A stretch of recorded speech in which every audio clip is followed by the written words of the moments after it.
Hi class. So we'll look at the last unit, the last section of unit 6. So solving trigonometric equations using identities. So basically you use the identities, as well as the identities, you also use factoring. Okay, so those two things. And then when you get your answer, you want to make sure it's in, if specified, like the first one here, where it's involving 2 pi, then make sure your answer is in radians. Okay, so let's look at the first one. So what we'll do is we'll change the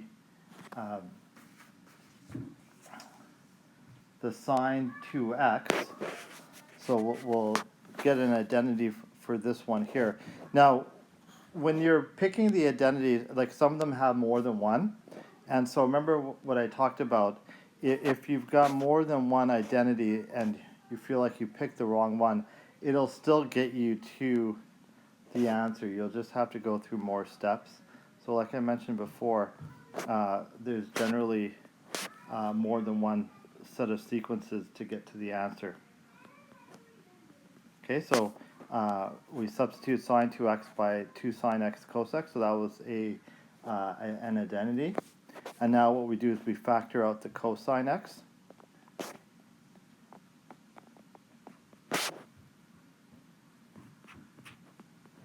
Okay, so this is just like anything else. This statement will equal 0 if cosine x equals 0, and it'll equal 0 if in the brackets 2 sine x minus 1 equals 0.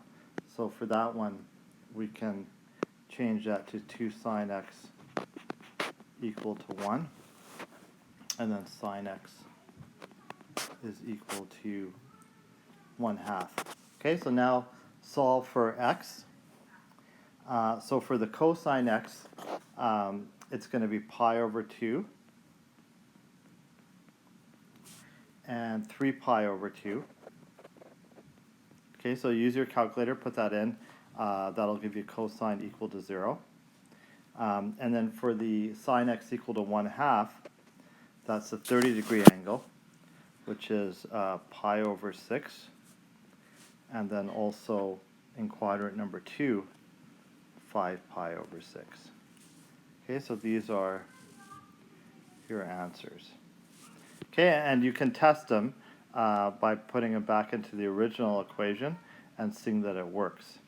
Okay, so remember, when you provide answers, they have to fit within the domain that's specified. So here, you're looking at answers that are greater than and equal to 0 and less than or equal to 2 pi. You don't need to go beyond that. Okay, let's look at the next one here. So now what we can do for this one is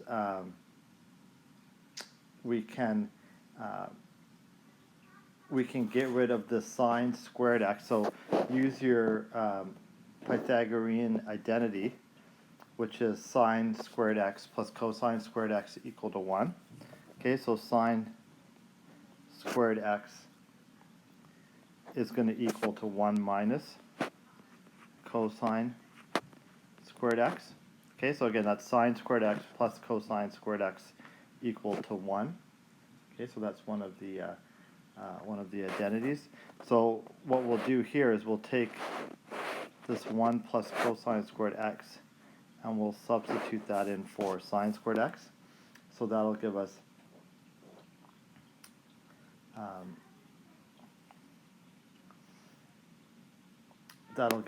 2 cosine x, and that 3 we can move over to the left hand side, so it becomes minus 3 plus 1, so that'll be minus 2, and then again the sine squared x will change that for 1 minus cosine squared x equal to 0, and this is going to be 2 cosine x minus 3 plus cosine squared x equal to 0.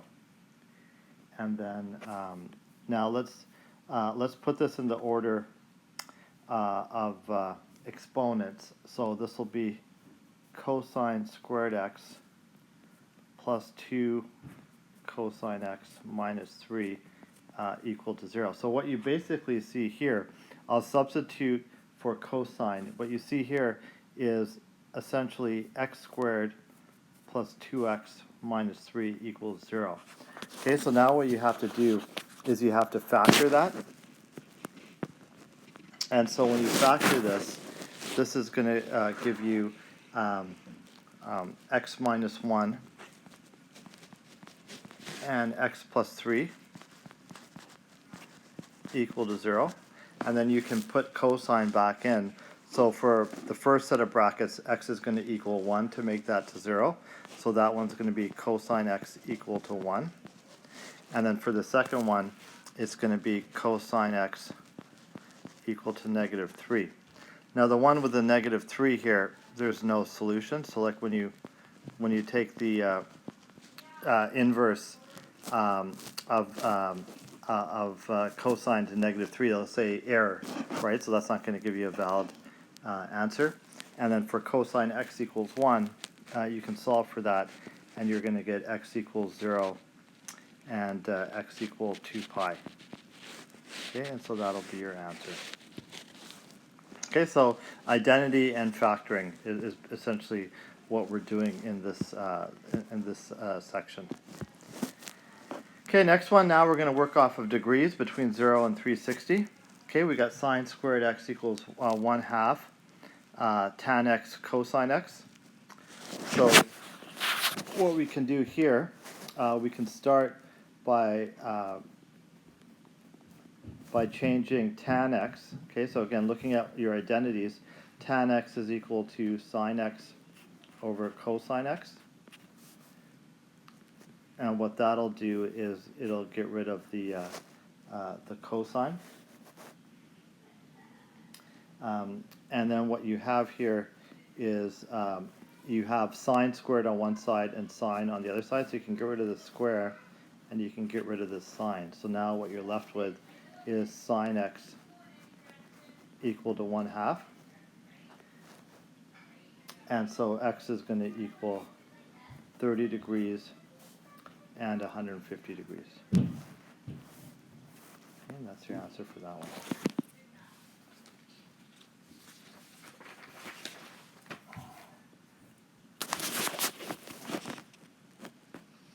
Okay, next one here. So general solution. So general solution means an answer that's true for anything in radians. Okay, so again, look for that in terms of how you present your answer.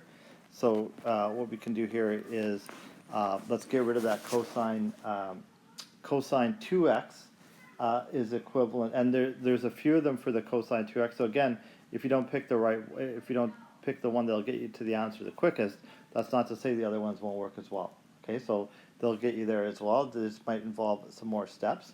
So what this is going to be is 2 cosine squared x minus 1 equal to cosine x. And that's going to give you 2 cosine squared x minus cosine x minus 1 equal to 0. And so again, you're left with something that you can factor. And so that'll give you 2x plus 1, x minus 1 equal to 0. And so that's going to give you cosine x equal to negative 1 half for the first set of brackets. And then for the second set of brackets, cosine x equal to 1. Okay, so solve for both of these. For the one on the left, you're going to get x equal to 2 pi over 3 and 4 pi over 3. Okay, and so on. And then the one on the right, you're going to get x equal to 0, 2 pi, and so on. Okay, so if we're going to provide a general answer, general solution for the one on the left, it's going to be 2 pi over 3 plus 2 pi n, where n is a counting value. And then for the one on the right, it's going to be 2 pi multiplied by n. Okay, so that includes n equals 0 to get you the the first one. Okay, last one here. So for this one, we want to, again, solve for general solutions, expressing radians as well. Okay, so we've got 3 cosine x plus 2 equals 5 secant x. So the first thing we can do is get rid of the secant. So that's one of the reciprocal ratios. So secant x is 1 over cosine x. Okay, so we write it like that. Okay, and now what you can do is you can get rid of the cosine x by multiplying both sides by cosine x. So you're getting rid of the one on the bottom. Okay, so the cosine x there goes away. You're left with 3 cosine squared x plus 2 cosine x equal to 5, and then put all this on one side.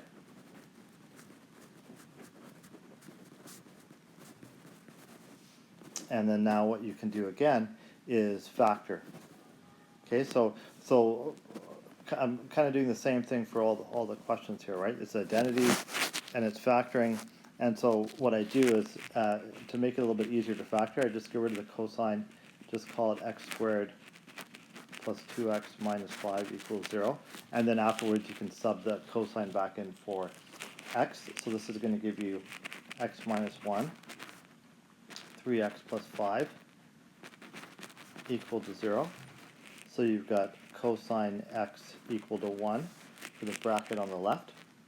And then you have cosine x equal to negative 5/3 for the bracket on the right. So for the one on the left, you're going to get 0, 2 pi, 4 pi, and so on. And then for the one on the right, there's going to be no solution.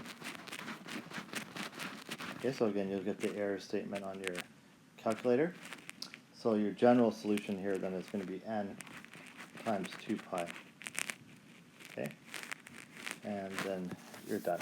Okay, so that's your final answer. Okay, so I'll stop here, and now you can work on the corresponding questions for this section.